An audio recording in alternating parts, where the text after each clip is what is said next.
Once there lived a young monk named Kinji, who sought the secret to inner peace and calmness.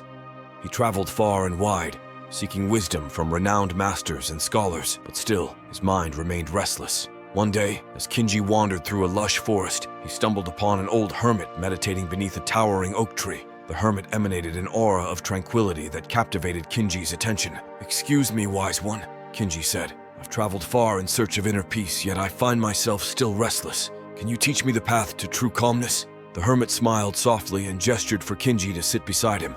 "Listen carefully, young one," the hermit said.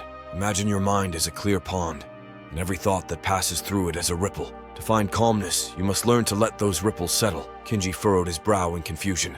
"But how do I do that?" The hermit reached into his bag and pulled out a small clay pot. He filled it with water from a nearby stream and handed it to Kinji. "Carry this pot with you wherever you go," the hermit instructed, "but be careful not to spill a single drop." Kinji nodded eagerly, accepting the pot. For days, he walked through the forest, keeping a vigilant eye on the precious water. At first, he moved cautiously, fearing the slightest jostle would cause a spill. But as time passed, he grew more adept, his steps becoming steady and deliberate. One evening, as Kinji returned to the hermit's grove, he found the old man waiting for him with a gentle smile. "Tell me, young one," the hermit said, "how do you feel?" Kinji looked down at the pot in his hands, then up at the hermit. "I feel calm," he whispered in wonder. "Even amidst the chaos of the forest, I feel at peace." The hermit nodded approvingly. "Just as you learn to carry the water without spilling, so too must you learn to carry your thoughts without letting them disturb your inner serenity. Be mindful of each step, each breath, and let the ripples of your mind settle naturally."